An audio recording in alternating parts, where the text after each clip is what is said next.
acontecer. Vamos ver o que os jornalistas vão colocar, são os temas mais espinhosos. Eu acredito que agora a temperatura deva ficar um pouco mais elevada por conta da forma incisiva como os jornalistas perguntam, que acaba sendo uma forma que leva à defensiva dos candidatos. Eu acho que principalmente se essa pergunta que a gente está esperando a respeito do Pintou um Clima, da exploração sexual de venezuelanas, vamos ver se aparece, vamos ver se é feito principalmente por uma jornalista mulher contra quem Bolsonaro, jornalistas mulheres contra quem Bolsonaro sistematicamente tem um comportamento mais agressivo. No caso da TV Cultura, quem estará representando a emissora neste bloco é a jornalista parceira aqui do De Olho no Voto, Vera Magalhães, com quem o presidente Bolsonaro teve um embate no primeiro debate, ainda no primeiro turno. Nós seguiremos aqui de olho no voto, acompanhando o debate, e voltaremos no canal do jornalismo da TV Cultura, analisando o bloco seguinte, que começa daqui a pouquinho, em instantes. A gente volta aos estúdios da Bandeirantes para acompanhar.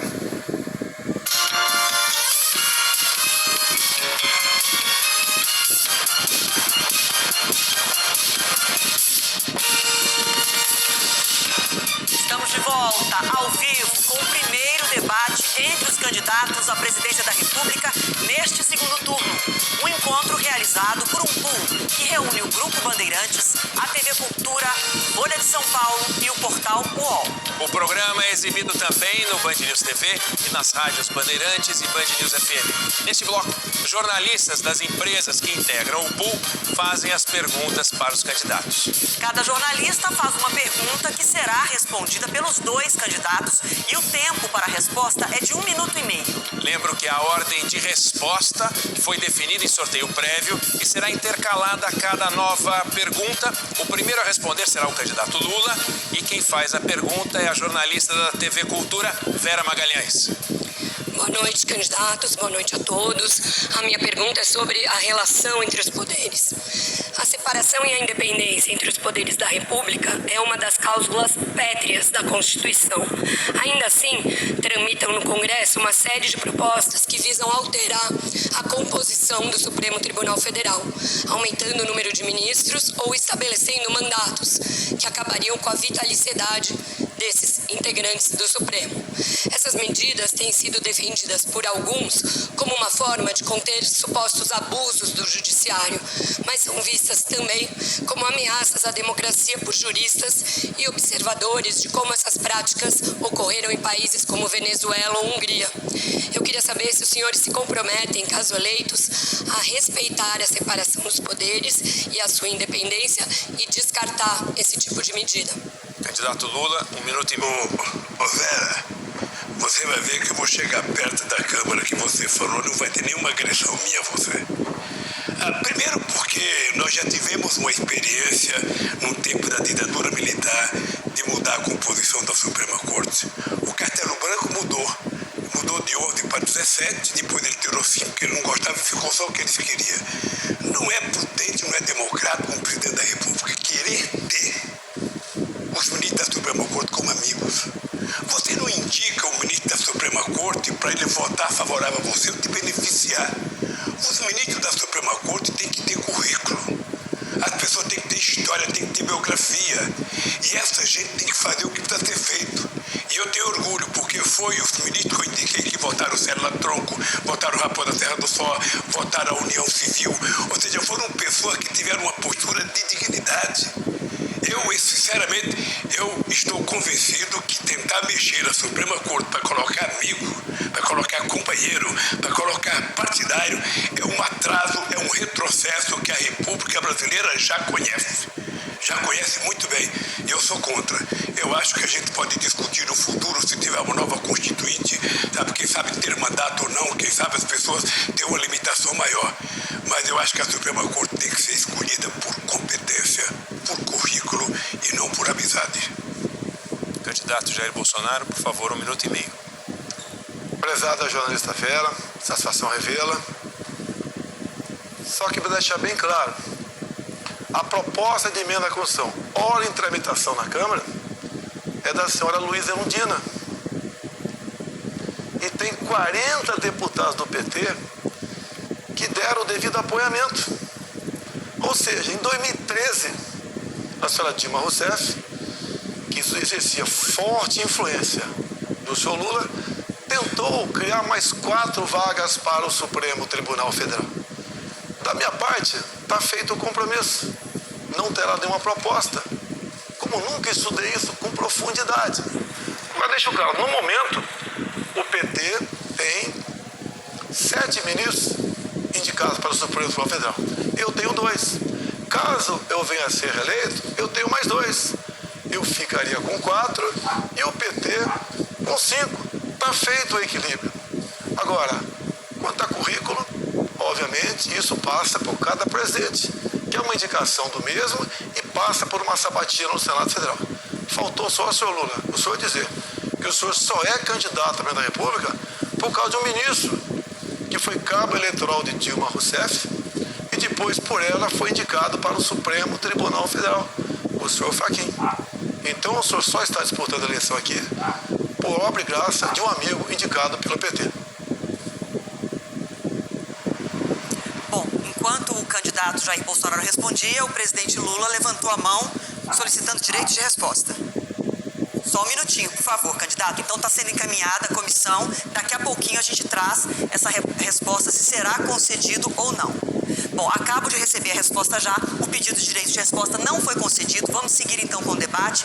A próxima pergunta a ser respondida primeiro pelo candidato Jair Bolsonaro. Quem faz é o jornalista do Grupo Bandeirantes, Rodolfo Schneider. Boa noite, Rodolfo. Boa noite aos candidatos. Os senhores têm sido muito cobrados e até criticados por não entrarem, aprofundarem tanto em alguns setores, colocando mais propostas e ideias. Então, eu queria falar um pouco sobre economia. No primeiro turno, aqui nesse debate, perguntei aos dois sobre os R$600. De onde virão esses R$600 para o auxílio tão fundamental para milhões e milhões de brasileiros? De onde viria, já que não está na previsão? Estouraria o teto? Tiraria de outros orçamentos? Isso não foi respondido pelos dois. É uma boa oportunidade. Mas queria pegar um outro ponto na questão da economia.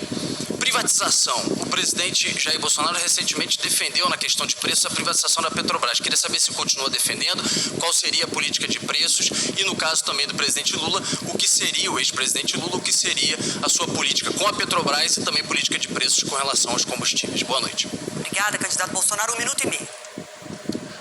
Política de preços. A Covid, a pandemia, o fica em casa, uma guerra lá fora, explodiu o preço dos combustíveis no mundo todo. No Brasil não foi diferente. Mas nós tínhamos obrigação de buscar uma alternativa.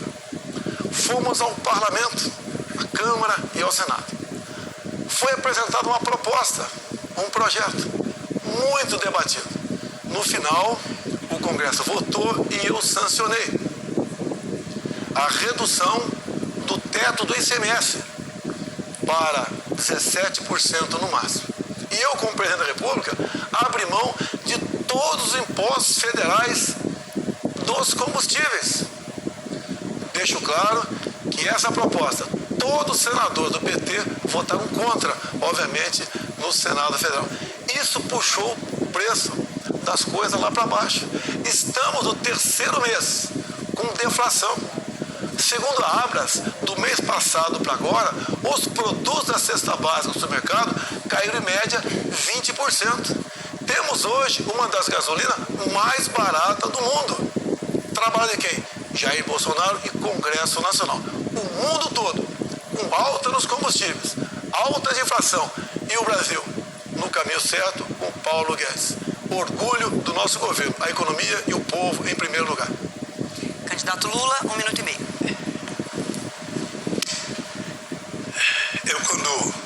Quando eu ouço o meu adversário falar, eu fico imaginando que mundo ele está.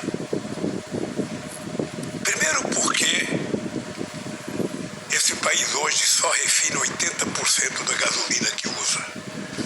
A gente refinava 100%, a gente refinava tudo que a gente consumia. Esse país parou de refinar, portanto a gente tem hoje, com a privatização da BR, dizendo que a BR tinha monopólio, era preciso ter mais empresa concorrendo, que ia baixar o preço.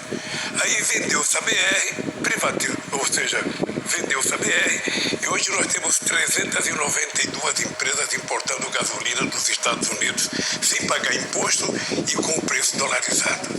Ora, na verdade, o preço não tem que ser dolarizado porque a gente faz a coloração em real, a gente paga o salário dos pessoal em real e a gente fazia as próprias plataformas e a sonda aqui, coisa que não faz mais. Eu acredito piamente que eu sou contra a privatização. Acho que privatizar a Petrobras é uma loucura. O governo dele acabou de privatizar os gasodutos e hoje a gente paga 3 bilhões de reais por ano de aluguel do gasoduto, para usar os gasodutos. Ou seja, em 10 anos já se consumiu o dinheiro que pegou e mesmo assim a gente vai continuar pagando 3 bilhões. Eu, sinceramente, acho que privatizar não é a solução para nada. Quem pergunta agora é a jornalista da Folha de São Paulo, Patrícia Campos Melo. Boa noite. O tema da minha pergunta é relações entre os poderes. As fake news divulgadas por autoridades eleitas e altos funcionários do governo têm prejudicado a implementação de políticas públicas e o debate eleitoral se transformou em uma guerra suja. Há uma avalanche de mentiras sobre as urnas e o sistema eleitoral, sobre religião, sobre vacinas, sobre saúde pública. Candidato Bolsonaro, o senhor já teve inúmeras declarações falsas removidas da internet.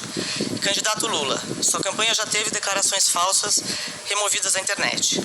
Os senhores se comprometem a propor uma lei específica para que o judiciário imponha penas para autoridades eleitas, presidente inclusive, e servidores que divulguem informações factualmente inverídicas que prejudiquem o bem-estar da população, como informações falsas sobre saúde e violência sexual, por exemplo. Sim ou não? Candidato Lula, 1 minuto e meio. Olha, o meu adversário teve 36 processos, sabe, tirando no programa dele de mentira. 36 fake news, a Suprema Corte tirou, o Superior Tribunal Eleitoral tirou dele. Numa demonstração de que faz parte do cotidiano dele. A imprensa publica fartamente que há pelo menos 6 ou 7 mentiras por dia contadas, brinca de se contar mentira, levanta de madrugada, tem vontade e vai e conta uma mentira, faz uma live e conta uma mentira, sabe? Levanta até 1h da manhã para fazer live. Eu, sinceramente, acho, eu já participei de outras campanhas. Você sabe que eu já participei de campanha contra o Fernando Henrique Cardoso, contra o Collor, contra o Serra, e o nível era outro. Era um nível civilizado. Era um nível em que a verdade sempre prevalecia. A verdade sempre estava na ordem do dia. A gente debatia o futuro do país, a gente debatia economia, debatia trabalho, debatia salário. Sabe? Por exemplo, sabe, nós temos 36 milhões de pessoas que vivem com salário mínimo e faz 4 anos que não se aumenta o salário mínimo nesse país. Eu acho que a campanha tem que ser regulada, a justiça tem que tomar decisão e toda vez que houver mentira, nós vamos entrar com processo para tirar as coisas que são mentirosas. Porque o povo, se votar num candidato que mente, sabe que esse candidato não vai governar corretamente. Candidato Bolsonaro, 1 minuto e meio. Lula, se você não mentisse, não seria você. Você me chama o tempo todo de genocida, miliciano, canibal. E a última, o seu programa, influenciado por Gleisi Hoffmann, me acusou de pedofilia, tentando me atingir naquilo que eu tenho mais de sagrado, defesa da família brasileira, defesa das crianças. Ato contínuo que aconteceu no dia de hoje. O senhor Alexandre de Moraes dá uma sentença contrário a essas fake news, essas mentiras. E diz a sentença aqui: a postagem realizada pela representada Gleisi Hoffmann, presidente do PT, em 15 de outubro agora, se descola da realidade, por meio de inverdades, fazendo uso de recortes e encadeamentos inexistentes de falas gravemente descontextualizadas do representante Jair Bolsonaro, com o intuito de induzir o eleitorado negativamente. Tal contexto evidencia a divulgação de fato sabidamente inverídico, notadamente por se tratar de notícia falsa divulgada durante o segundo turno da eleição presidencial. Sem mentir. E aqui, de forma concreta, uma sentença do ministro Alexandre de Moraes. Sem mentir, você chega aonde? Você não tem que falar do seu passado, que não tem nada que preste ao seu passado. Só tem que mentir para tentar denegrir a imagem dos outros. O próximo a perguntar é o jornalista do UOL, Josias de Souza. Boa noite, Josias, por favor. Muito boa noite. Boa noite, senhores candidatos. Eu vou perguntar sobre dois temas numa única pergunta. Os temas são relação entre poderes e governabilidade. O governo Lula comprou o apoio do Centrão com o Petrolão. O governo Bolsonaro comprou o apoio do Centrão com o orçamento secreto. A pergunta é muito singela. Quem for eleito em 30 de outubro terá que se relacionar com o Congresso. Há muitas reformas por aprovar. O que os senhores farão para que esse relacionamento se dê sem a necessidade de comprar apoio legislativo? O primeiro a responder agora é o candidato Bolsonaro, por favor. Prezado Josias, por favor, eu comprei com orçamento secreto, eu vetei derrubar o veto. Agora, se eu comprei, eu tenho um voto. Vamos supor que o senhor seja deputado. Se o senhor recebeu um dinheiro do orçamento secreto, o senhor vai votar comigo. É lógico ou não é? É lógico. Eu tenho aqui uma lista preliminar. 13 deputados do PT que receberam recurso desse tal orçamento secreto. Eu não tenho nada a ver com esse orçamento secreto. Posso até entender que o parlamento trabalha melhor na distribuição de renda do que nós por lá de cá, o meu Ministério da Economia e o presidente. Agora, por favor, Josias, fala que eu comprei com orçamento secreto, eu posso te trazer, numa outra oportunidade, mais nomes que receberam fortunas desse dito orçamento secreto. Então, se eu tivesse esse poder, primeiro que eu tenho caráter, não faria isso. E só para controle, esse orçamento foi criado por Rodrigo Maia, sabidamente uma pessoa que queria tirar poder de mim. Eu queria, na verdade, José, que fosse verdade, que o orçamento estivesse nas minhas mãos. Eu faria melhor uso dele, pode ter certeza disso. Como o Tarcísio tem feito nas suas obras, o Rogério Marinho, entre outros. Agora, por favor, José, você é jornalista, você é uma pessoa inteligente. Eu jamais daria dinheiro para essa turma toda aqui se não estivesse votando comigo, né? Se bem que eu nunca comprei voto de ninguém. Por favor, candidato Lula, 1 minuto e meio. Josias, a primeira coisa que você tem que aprender é que um presidente da República, quando ele é eleito, ele vai governar e lidar com o Congresso que foi eleito. E quem elegeu o Congresso foi o povo brasileiro. Se os deputados são bons ou não, o povo brasileiro tem responsabilidade por quem indicou. E é com quem tem mandato que o governo se relaciona. O suplente não vale, os que ficaram em segundo lugar não vale. É exatamente com as pessoas que foram eleitas. Isso vale para todos os presidentes da República. Vale para você se fosse eleito presidente. Eu vou tentar confrontar essa história do orçamento secreto. Eu vou tentar criar um orçamento participativo, que foi uma coisa que nós criamos nos estados brasileiros. Todo mundo se lembra que o sucesso do orçamento secreto na prefeitura do PT foi a ONU pediu para que a gente, fosse para o mundo divulgar o orçamento participativo. Agora, com a internet, nós vamos tentar fazer um orçamento participativo. Nós vamos pegar o orçamento, o orçamento do ano que vem já está pronto. Eu vou ganhar as eleições, vou tomar posse, o orçamento está pronto. Eu não sei se eu vou mudar o orçamento ou não, mas nós vamos pegar o orçamento e vamos mandar para o povo dar opinião, para saber o que ele quer efetivamente que seja feito, para ver se a gente consegue diminuir o poder de sequestro que o Centrão fez no presidente Bolsonaro. Obrigada, candidatos. E assim chegamos ao final de mais este bloco do debate histórico, que reúne os dois candidatos à presidência no segundo turno, realizado aqui nos estúdios da Band, em São Paulo. Uma parceria do Grupo Bandeirantes com o UOL, TV Cultura e Folha de São Paulo. E eu aproveito para trazer uma informação para vocês de agora. Neste momento, o debate já bateu o recorde de maior live jornalística do YouTube da história. E depois do intervalo, um novo embate direto entre os candidatos. Eu e a Adriana Araújo nos despedimos, porque o próximo bloco terá a mediação de Leão Serva, da TV Cultura, e Fabíola Cidral, do UOL. Olho no voto, eleições 2022.